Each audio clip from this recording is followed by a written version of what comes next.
Gente, uma bomba atrás da outra. Presta atenção aqui no que eu vou falar para vocês. Esse daqui é o advogado do Bolsonaro. Quem é o advogado do Bolsonaro? É um ex-ministro lá do TSE que estava lá envolvido lá com a galera. O Bolsonaro, ele não é mais ministro, pediu saída, o Bolsonaro foi e colocou ele.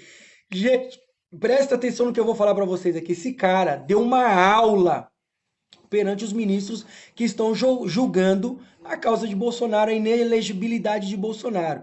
E detalhe, ele trouxe temas e situações de Dilma Rousseff, de Luiz Inácio Lula da Silva, que é o mesmo tipo de julgamento que está sendo feito agora. E ele foi tão contundente, mas tão contundente, que ninguém conseguiu julgar. Prorrogou para a próxima semana. E eu vou dizer para vocês, pode ser que eu esteja errado, mas eu vi uma luz no fundo do túnel que a defesa que esse cara montou e a fala que ele fez, pode ser que Bolsonaro continue elegível. Gente, e eu trouxe aqui um pedaço da fala. Olha como ele foi contundente. Manda para todo mundo esse vídeo. Parabéns para ele. Olha aqui como é que ficou, ó. Defesa de Bolsonaro arrebentando tudo. Gente, olha isso aqui. Olha o que esse cara colocou. O que ele montou, eu tirei o chapéu para ele. Juntos somos mais fortes. Não está em julgamento, como quer se fazer crer, o bolsonarismo. Não se está a arbitrar uma disputa sangrenta, imaginária, entre a civilização e a barbárie. Não está em julgamento, mesmo porque o Tribunal Superior Eleitoral é um tribunal, não é um parlamento, não é um colégio eleitoral. Não está em julgamento, portanto, aqui, nesse processo, a validade, por exemplo, de um processo de direita para a vida política da nação. Nada disso está em julgamento, não pode ser assim. Está em julgamento a reunião com os embaixadores, a vida muito antes do início do período eleitoral e das eleições, em julho de 2022. O presidente Bolsonaro já foi multado.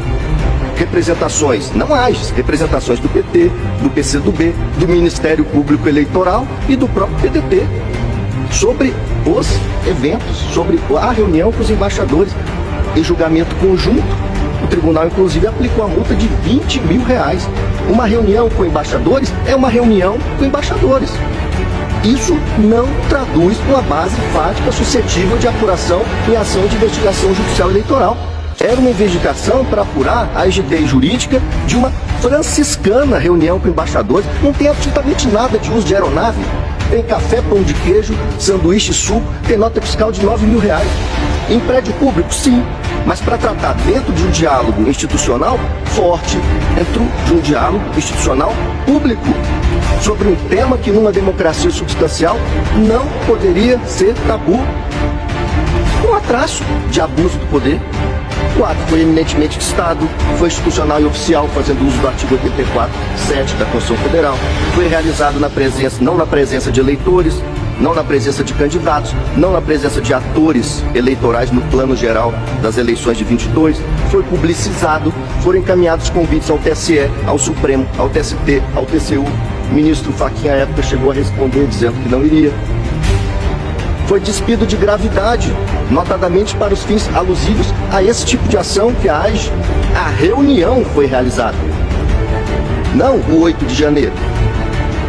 Isso não é desdobramento de uma reunião com embaixadores, com todo respeito.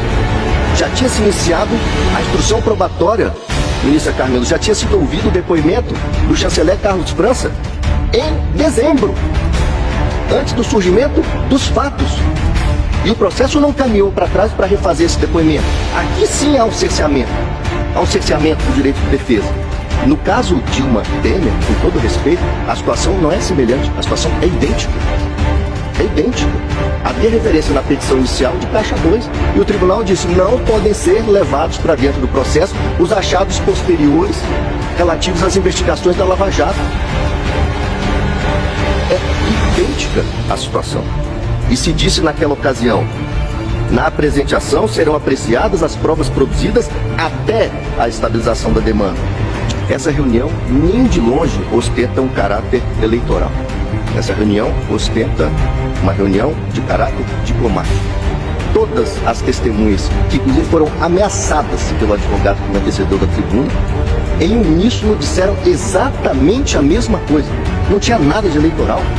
Um evento eleitoral, ia ser convidado o ministro presidente do TSE, um evento eleitoral que não tem nenhum candidato a vice do pré-candidato, não tem um político, não tem um candidato a nada. Assim como é fantasiosa a inicial, é fantasiosa a narrativa oral que acabei de ouvir. O discurso do presidente dizia, dentre outras coisas, nós queremos corrigir falhas, nós queremos transparência.